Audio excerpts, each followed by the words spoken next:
All right. So, hello.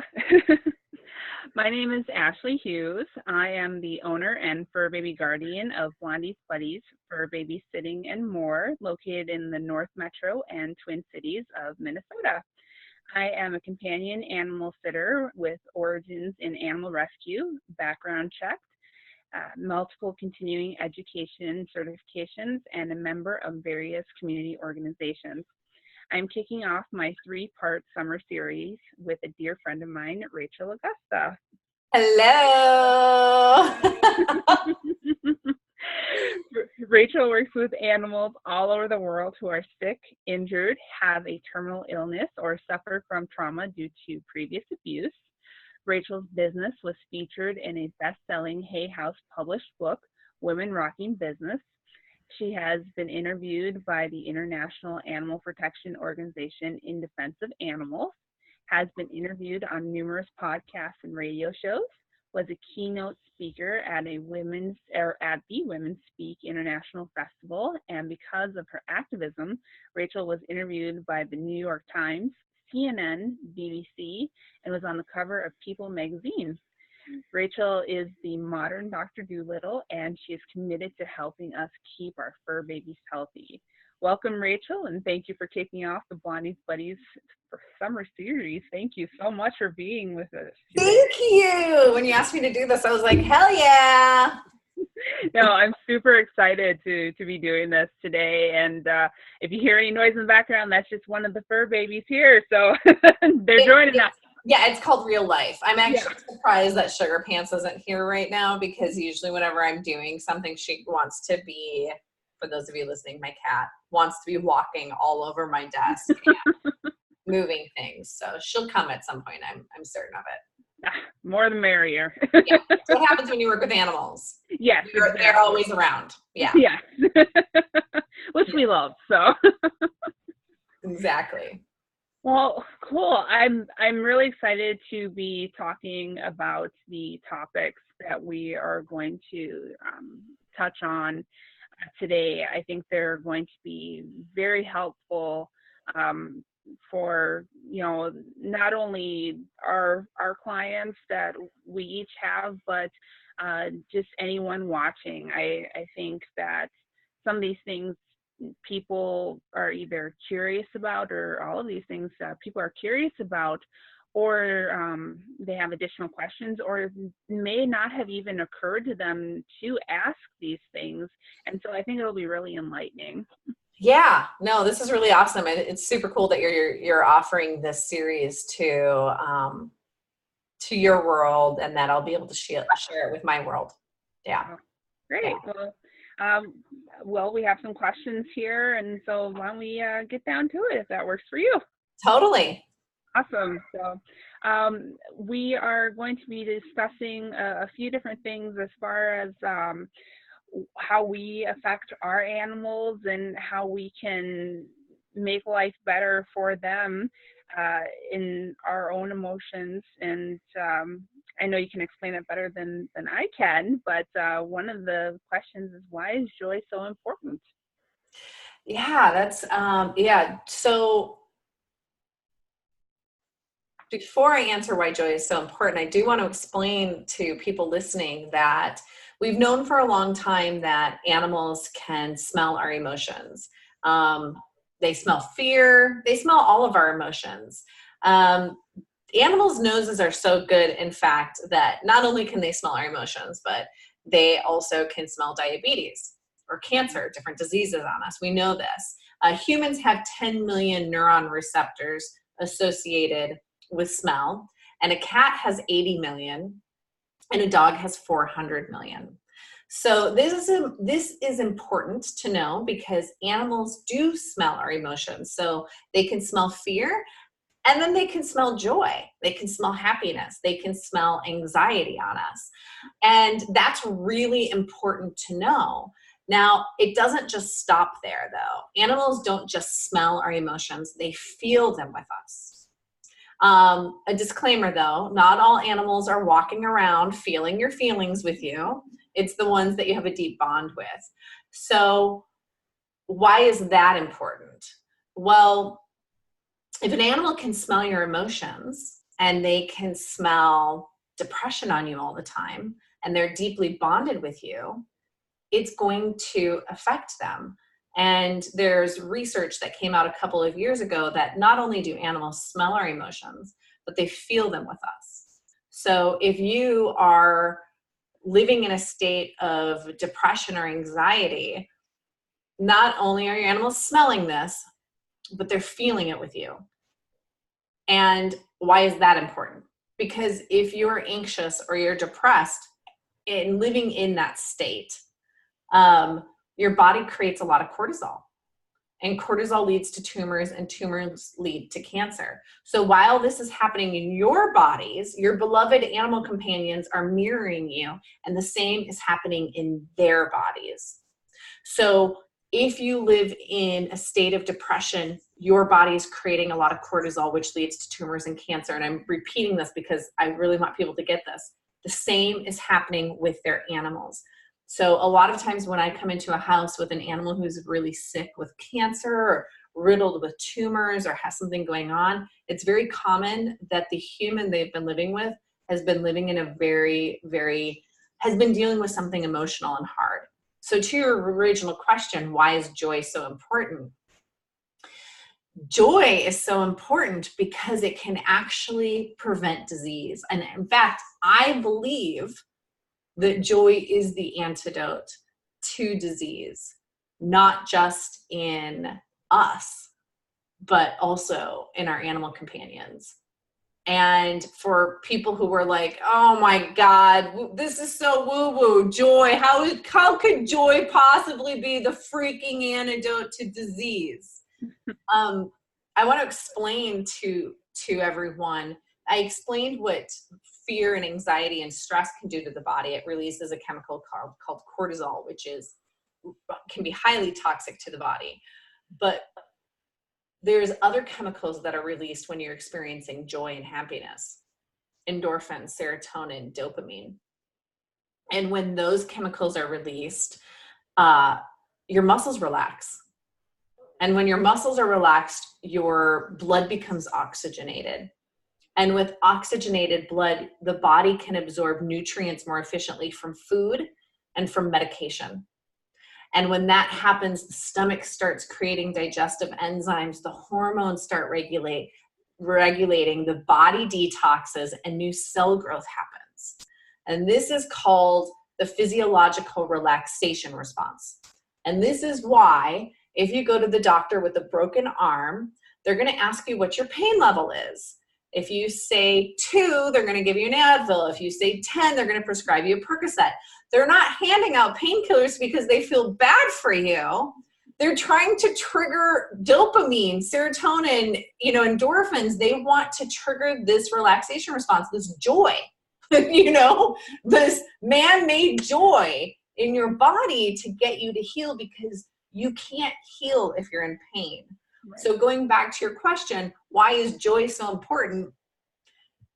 Well, it prevents disease. And if you're not feeling well, it can pull you out of something that doesn't feel well. Does that make sense? Yes. And I was going to ask a follow-up question. Are these feelings magnified in animals? Just like, if we're feeling happy and you see how incredibly excited our animals feel, are they feeling, when we're feeling down, are they feeling, not only emotionally, but physiologically even that much more down and having that much more of a harsh response inside the body? Like, is it worse for them than it is for us? Yeah. I don't know. I don't know the answer to that question, but what I do know is that I have been around humans that have been experiencing something very traumatic, and it's been hard. But I don't think it's been as hard for me as it is for them. But the difference between human animals and our, dogs, humans, dogs, cats, is that they have the ability to smell everything on such a deep level that we really don't. But I would say, for anybody listening or watching this, like, it's hard living with somebody Right. who isn't happy. Mm-hmm. And I think we've all experienced it at some point, whether it was a family member or a partner. I mean, if you're watching this and you've never experienced that, you are doing something right in your life. I want to know what that feels like, because I've lived with depressed people. I've lived with people who, you know, are high anxiety, and it's hard on the nervous system, right? Yeah. So imagine being an animal where they're like really tapped in. They're just going to feel it. Are they feeling it more than the human? I don't know that. I don't know the answer to that though. Okay. Yeah. Well, and thank you for that. So, Yeah. let's see. And how do human emotions make an animal they live with sick? And I know we started to talk about cancer, but what are some of the other ways as well?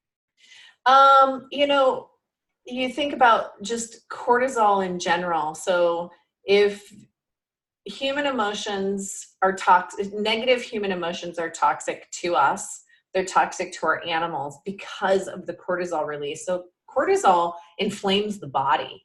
Mm-hmm. And when your body is in a state of inflammation, you know, all sorts of stuff happens. You know, and the thing too is, like, why are we releasing cortisol? That's come through evolution.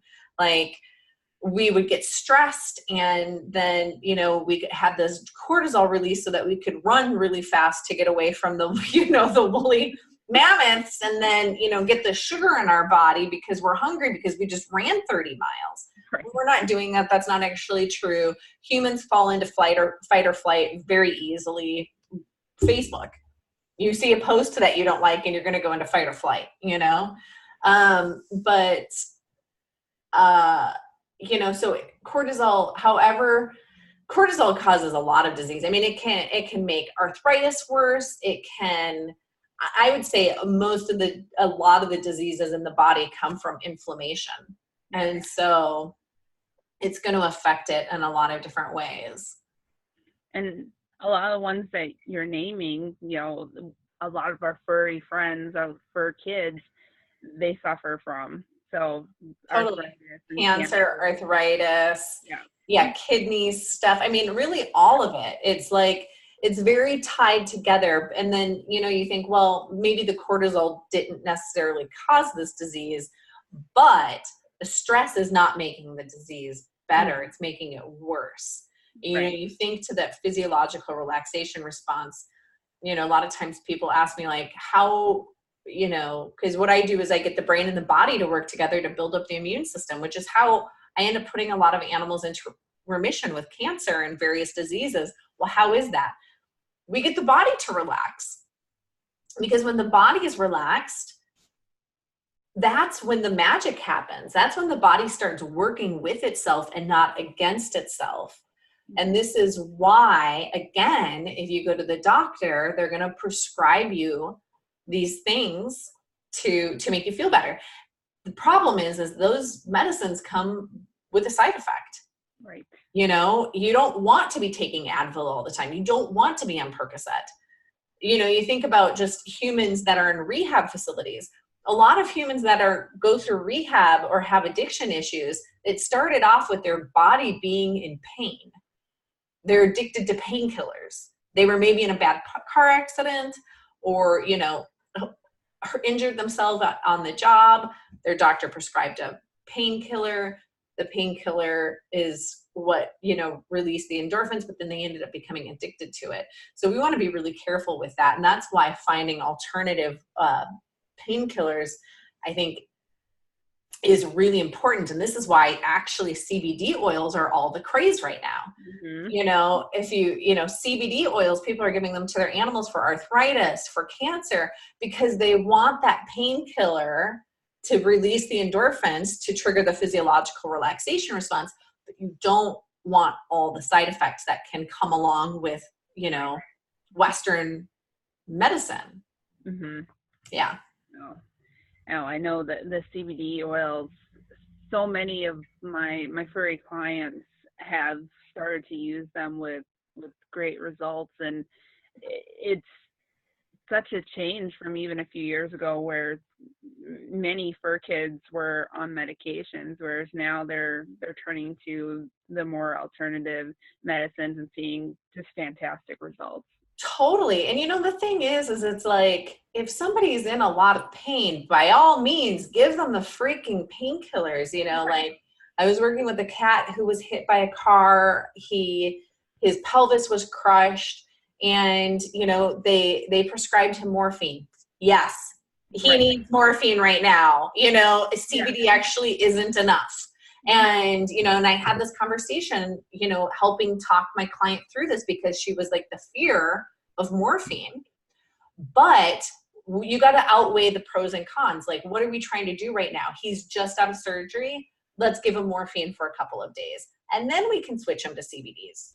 Mm-hmm. But, it's important, and what I'd said to her is that you can't heal if you're in pain. So this cat would have had an impossible time trying to heal if he is having all these pain triggers on his brain. His body just wouldn't trigger that response. So morphine was important, but you don't want to stay there, because then those medicines start to break down the organs and you have a different problem on your hands. Mm-hmm. Yeah. Well, exactly. And if someone has an animal who has been diagnosed with something awful like cancer or other issues, is there something they can do in the home to help? Yeah, there's a lot of things they can do. So, triggering the physiological relaxation response, you can do that through like the work that I do in this world. Healing touch for animals. You could have a private, they could have private work. But one of the things that they can do, that's regardless of whether or not they're like, oh, I want to, bring in a massage therapist for my animal who's sick, whatever. Let's just say they don't want to do any of that. One of the best things they can do is reduce the stress in the home. So how do we do that? Well, we take a look at our own emotions. If let's say you have a dog that has cancer, or someone has a dog that has cancer, it's very common for the human then to be stressed and depressed about it. Right. But remember, the animal can smell everything we're thinking and feeling, and they are feeling it with us. And cortisol causes tumors and cancer to grow. So when you are trying to put an animal into remission from cancer, one of the worst things you can do is stress out about their cancer. Easier said than done. Right? Because we love them. So of course we're going to be like, oh my God. But let yourself feel your feelings, and then go into a positive place as much as possible, as much as you possibly can. The other thing too is, it's like, think about music that you're listening to. I think people don't often consider that your animals, your dogs and cats, can hear way better than you can. So if they have cancer, don't play death metal.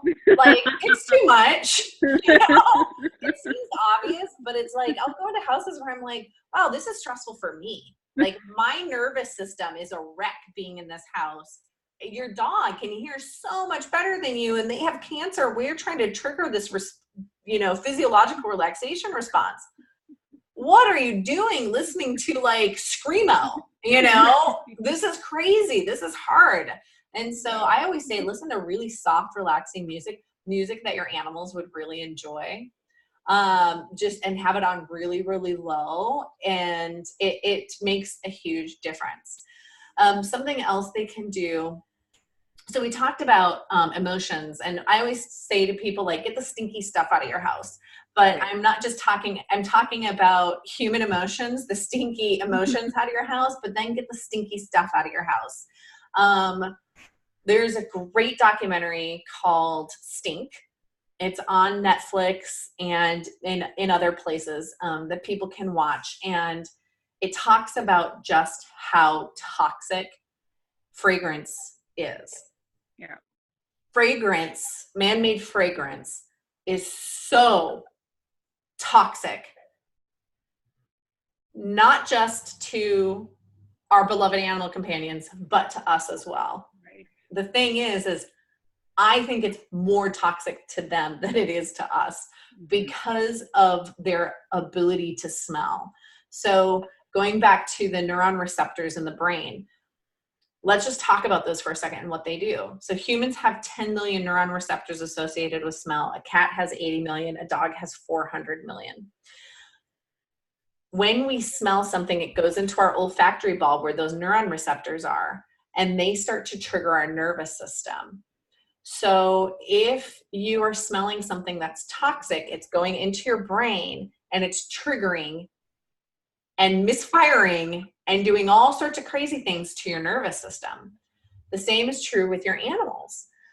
But imagine a dog who can smell 40 times more than you can, who's hanging out by a Glade plug-in. Yeah. And it's disrupting their whole nervous system. It starts to break down their nervous system. And what we know about fragrance is that it's also a hormone disruptor. So if people remember the physiological relaxation response that I talked them through, one of the points in that circle of life, that physiological relaxation response, is hormones will regulate. Okay, so what if you're trying to trigger, why do you want the physiological relaxation response? Because it creates new cell growth. That's the end result. That's what we want. That's what keeps us young. That's what pulls us out of cancer. That's what, creates health in the body. But we have this thing, fragrance is knocking our hormones out of balance. Then we never get to new cell growth. That's how you age. That's how disease happens. And so, so many people, it's really shocking to me that so many people still use Glade plugins. Mm-hmm. I think it was 70% of American households, like a really high number. And a lot of people who have animals don't realize how toxic they are.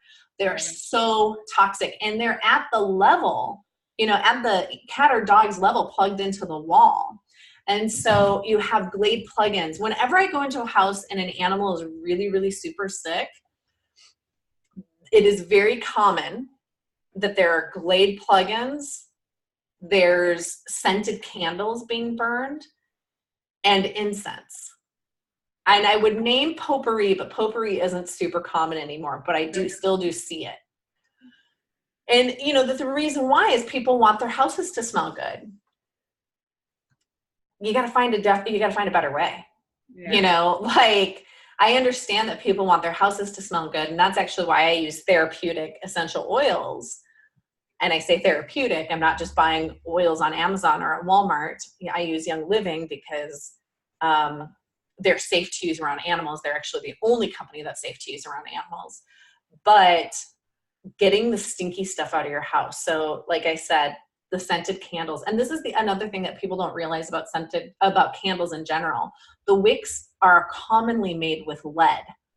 Mm-hmm. So you're burning lead in the house. So let's say you have an animal with cancer, they're on chemo, maybe they're a private client of mine, I'm building up their immune system. But when they're home, you're burning lead in front of them. You're burning lead in their home, and all these cancer causing things. It's like one step forward, two steps back. So often when animals are sick, it's like, let's get the stinky stuff out of your house. Let's get the toxic cleaners out of your house. And perfumes as well. If you're spraying perfume all over yourself and then you're laying on your animal, that would be like for us if we were walking through, Macy's or Nordstrom's, the perfume. Yeah, you start laughing. I'm going to say that because it's overwhelming. What? Finish my sentence. I was just going to say, I knew you were going to say it because it's so overwhelming that just you're in a big blanket of scent and then you can't escape it. Yeah. What does it do to your body when you experience that, Ashley? Well, for me, I get a migraine instantly. So I can't breathe and I get a migraine and everything I feel sick. Totally. Yeah. Totally. My skin, I can feel the peach fuzz on my skin, on my face start to prickle. Everything starts to itch and prickle, and I get really itchy, and I get a crazy headache. It's horrible. Yeah. And so imagine if you lived in a house where they were burning scented candles, cleaning with bleach and Lysol, or, you know, other toxic cleaners, have candles, got incense going, spraying themselves down in perfume. It would be like Macy's times a million, and trapping you in a closet in it. You'd be like, I feel like shit.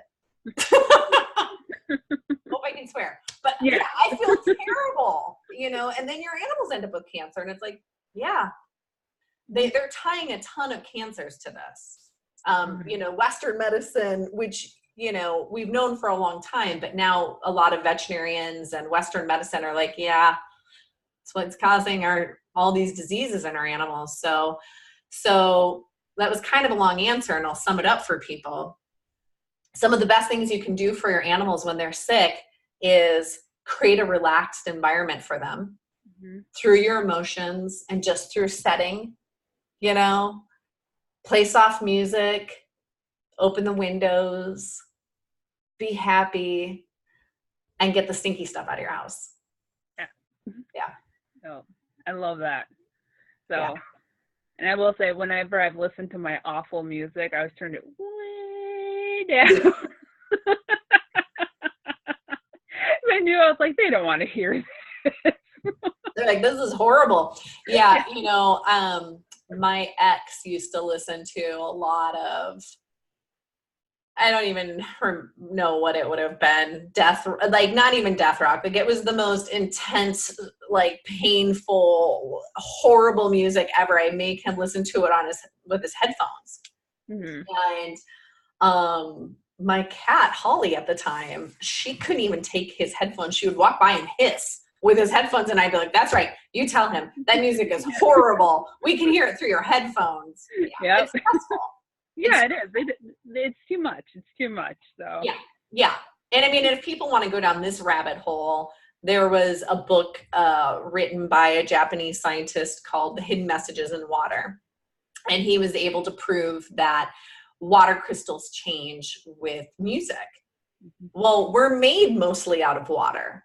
And so, you know, the point he makes is like, if water crystals change in a glass of water and you're made out of water, why wouldn't your water crystals change too?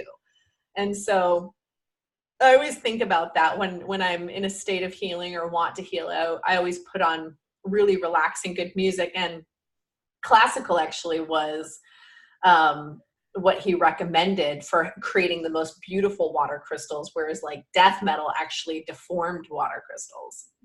When I worked in corporate America, I listened to classical all day. So because it brought down the stress levels, it made things nice and easy, and so it absolutely made me feel much more at ease. Yeah, and you know, for people who are listening, they're like, I hate classical music. It's like, okay, well, listen to the Beatles then. You know, listen to just don't listen to crazy psychotic music that's going to mess with your animal's nervous system, you know? Listen to Pink Floyd. That's nice and chill. It is. I mean, just super chill, calming music. Yeah. So, and then finally, the last question that we have here is there something that we can do so that our fur babies don't take on our emotions? Anything that we can do to help them? Yeah, I think part of it is, well, there's two answers to that. The first is like, we need to get our emotions under control, you know, and I think that instead of allowing our fur babies to mirror us and our human lives, where most of us actually aren't even happy in, we need to be mirroring them. I think that animals have happiness figured out. Oh yeah, you know? I literally have two laying down in front of me in front of a fan right now, so just relaxing. Right. I mean, sadly, one of us has to work, you know. Right. I wish my cat would pay the bills. But what I've learned from her and what I've learned from Holly, who was really the kitty who got me into my work, is like, life is about connection. Life is about having friends like you, Ashley, that you can laugh with, you know, holding paws. It's about getting the zoomies, having dance breaks throughout the day, you know, and I do that with my cat. I'm like, okay, it's zoomie hour and we'll just dance and, you know, dance to the Ramones and get it out of our system, going for walks, playing with sparkly stuff, like just enjoying our lives. Like we need to be looking at animals and going, I hear you. You know, it's Frisbee hour. We need to be playing Frisbee. And I think that's a great way of doing that is, you know, connecting and finding happiness and finding those things, exploring those areas, relaxation, all of that. And then the other side is, obviously we're going to go through hard things and we can't ignore those emotions. We can't ignore those feelings. So I recommend to my clients and people in my membership sites that they talk their animals through it in the same way that you would like a 7-year-old human child or even an adult. Let's just be real. I'm going through something that's really hard. It's impacted my happiness, but this is mine. And I need to feel this so that I can come through it. And I don't want it to impact the way you feel. You, dearest dog, dearest cat, dearest bird, whoever you are, you can really help me through this by staying healthy and happy. And the more healthy and happy you are, the quicker I'm going to move through this. Mm-hmm. And that gives them the ability to go, oh, okay, I know how to support you. I'll be your little spoon, but I won't take on your shit. Yeah. And, you know, and so for people listening to saying, what? You can have a conversation with your animal like that. You can actually, you know, animals are telepathic and human, when we talk and when we think, we create images in our brain. It's just happening very quickly, so we're not aware that it is happening. But as these images are created, our animals are reading them. So essentially you have no secrets. So if you're like thinking, oh, I'm so depressed, but I'm going to pretend to my animal that I'm not.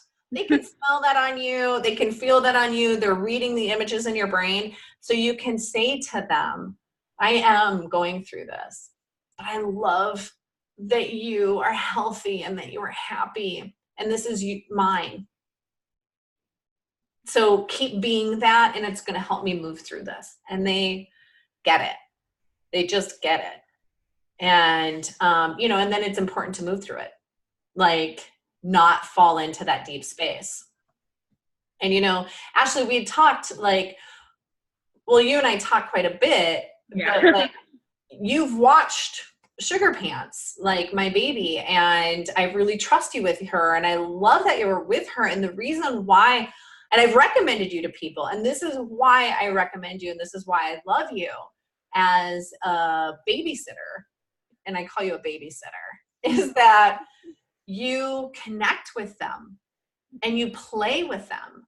And, you know, you connect with these animals in a way that that brings that relaxation. It brings joy. Actually, you're bringing joy to them and serious relaxation to me. Because whenever I travel, of course, you know, when people I travel all the time, mm-hmm. You're worried for your babies. Oh, yeah. And then they're picking up on that. I actually, when I was in Sedona last, one of the speaking at the Women Speak Festival, this woman who was speaking at the Women Speak Festival approached me. We'd been gone for 2 weeks and her dog stopped eating. You know, she lives in Hawaii. Her dog stopped eating. She was freaking out. She's like, what do I do, Rachel? My babysitter told me that my dog's, you know, well, here's the thing. She was having an emotional breakdown. Mm-hmm. And the dog could feel it. Yeah. The dog could feel her emotional breakdown. We were in Sedona. She's in Hawaii. All of a sudden, the dog was like, I don't care if we're thousands of miles apart. I can feel your breakdown. She was going through a major transition in her life and had spent days crying. Mm. And so you know what we did? I was like, you energetically call your dog right now. And this is what it looks like. fake hand phone. Love it. Hey, Tootsie, you know, whatever the dog's name. Dude, I am so sorry.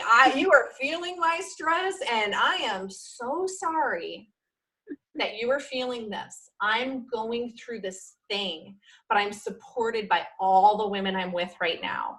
And I love you. And what will really help me is if you start eating and just falling into the babysitter's like care. She started eating immediately. The babysitter was like, I don't know what you did, but now she's fine. Yes. You know, and this is why I love having you as a babysitter. I'm tying this all together though, because you're so connected, like you're so connected with Sugar Pants and you're playing with her and loving her up that she's not focused like, what's going on with my mom in Sedona? Yeah. You know, and if there is something, you're like, Pants is being weird, you know, and you let me know right away. But that never even happens. In fact, when I come home, she's like, oh, you.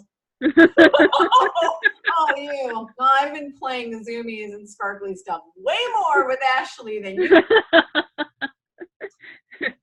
Yeah. And one time we walked to Jamba Juice. I'll never forget To Jamba Juice. Oh my God. Yeah, people don't even know. I walked my cat in a stroller and she had totally turned Ashley into the substitute teacher where you scam them into all sorts of stuff.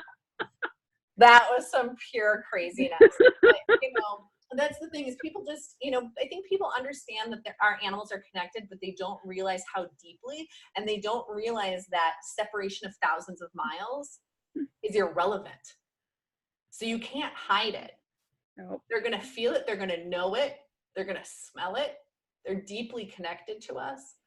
And so some of the, you know, I believe that the best preventative medicine out there is for us to heal our deep wounds. And, you know, and one more thing I'll say about this is that, you know, a lot of times when people get sick, when animals get sick, well, and humans as well, what we immediately do is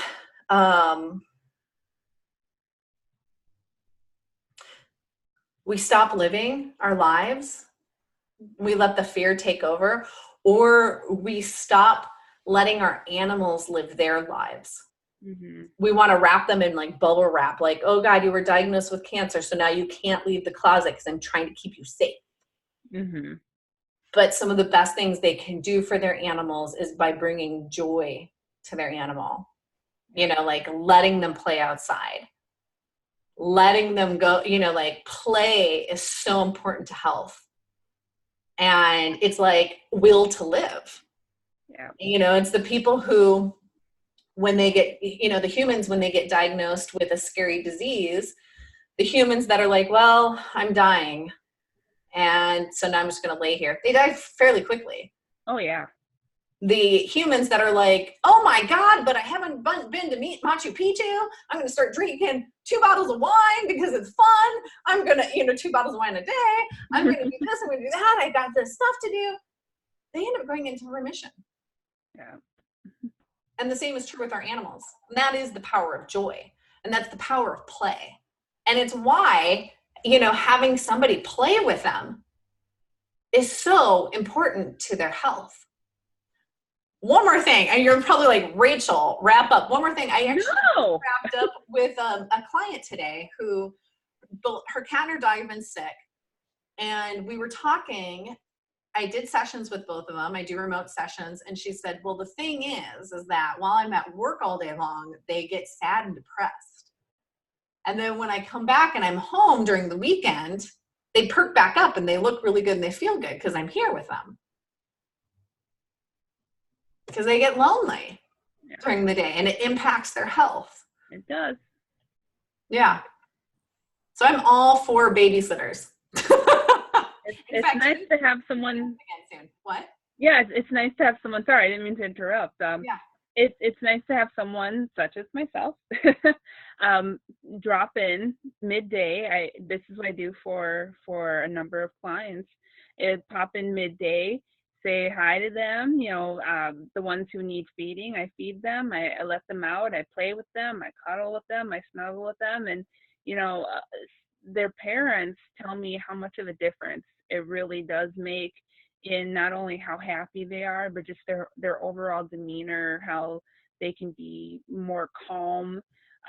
They're not the same dog that they were before, because now they're having that midday interaction, and it can make a world of difference, because they're not lonely all day long, and they're not uncomfortable because they have to hold their body all day.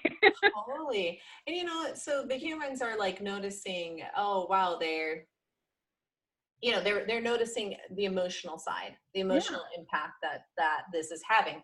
But what they probably aren't seeing is the physical impact.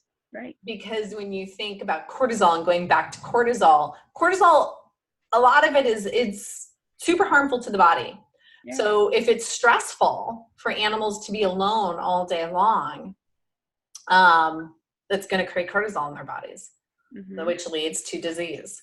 And so by having somebody come in and check on them and let them go to the bathroom and say hi and give them some good loving, it's like it can prevent a lot of that.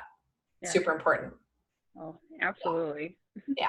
So, and I know that you have an audio track on your website that we don't want to forget about here. And what does that do, and how does it work? Yeah. Thank you for mentioning that, remembering to mention that. So yeah, I offer, so I have an audio track on my website, and I'll tell you, I created this for people to listen to with their animals. Now, when I originally created this, it was just an experiment. I wanted to see if I could trigger that physiological relaxation response in animals through an audio track, putting all the things that I could put into an audio track. So binaural beats, music, soft voice, all the things we kind of talked about. And now I had no idea if it would work. And I had no idea if anybody would even want it. And so I created it, I put it up on my website, I handed it out to anybody who wanted it for free. Thousands of people have downloaded this, and it triggers the physiological relaxation response in both the human and the animal. And why people would want this is if you have animals who are afraid of 4th of July fireworks, if you have animals who are really super sick, separation anxiety, maybe they're older, maybe you have an animal who's just actually perfectly healthy. Right. You always want to trigger this physiological relaxation response. The more you can trigger it, the more your hormones are going to regulate and new cell growth is going to happen. So triggering this response in our body on a daily basis is actually very healthy for us. But people who have downloaded it reach out to me, and they tell me that, their cat, who was in hospice care in the final stages of kidney failure with like really only a couple of days to live, went into spontaneous remission. Oh, From just like the human getting her emotions under control and listening to this track. Dogs that were on the verge of heart attacks because of 4th of July fireworks, were like within minutes brought out of that trauma state once they turned it on. And, animals who were going to be euthanized because of late stage cancers and tumors that just couldn't be operated on went into spontaneous remission. And that is the power of our bodies when we can get our brain and our body working together. So that's what this audio track does. It's on my website. It's available to anyone who wants it. It's free. You just go to the homepage and click on the button, and it'll download onto your phone or computer. So, and good for all times of the year, but especially with 4th of July coming up. Oh yeah, totally. That's a big one for sure. Oh, well, awesome. So thank you so much for being here today, Rachel. I really, really appreciate it. Such helpful information for everyone, and definitely just so much insight as to how our fur babies work emotionally in conjunction with us. Thank you. Thank you. Thank you, Ashley. This was so much fun. I'm glad we got a chance to do it. And I love what you do. And I love your commitment to animals. And it's just really great knowing that I share the same city with you. I can always bring you in to take care of my baby. Which I'll always do happily. She's great. I love her. She loves you. Almost to the point that I was a little jealous when I came back the last time. I was like, you love me more than Ashley, right? What happened, I remember when she climbed up on my shoulder like a baby. I hated seeing that Marco Polo. For those of you watching, Ashley, I had her put Marco Polo on her phone because I'm an overprotective helicopter mom. And Marco Polo is a texting app. And I was like, you need to send me videos of you and Sugar Pants hanging out, which ended up being amazing until she sent me a video of my baby laying like a baby in her arms. And then I was not okay with any more. Yeah. We're very close. I was like, I don't remember where I was. Was I in Phoenix when you did that? I think so. Yeah, I think I was working in Phoenix and you sent me that and I was like, ah! Oh my God, I have to go on a work break. Everybody hold that thought. I can't focus. My cat is now laying in my babysitter's arms like a baby and I am completely jealous and I cannot think straight. Yeah. Oh, that was great. I loved it. So, hopefully it happened again soon. Yeah. It will. Actually, I need to talk to you about September. Yeah. Anyway, thank you so much for this. This was a lot of fun. No, thank you. I appreciate it. And thank you again to everyone listening or watching. Bye. Bye.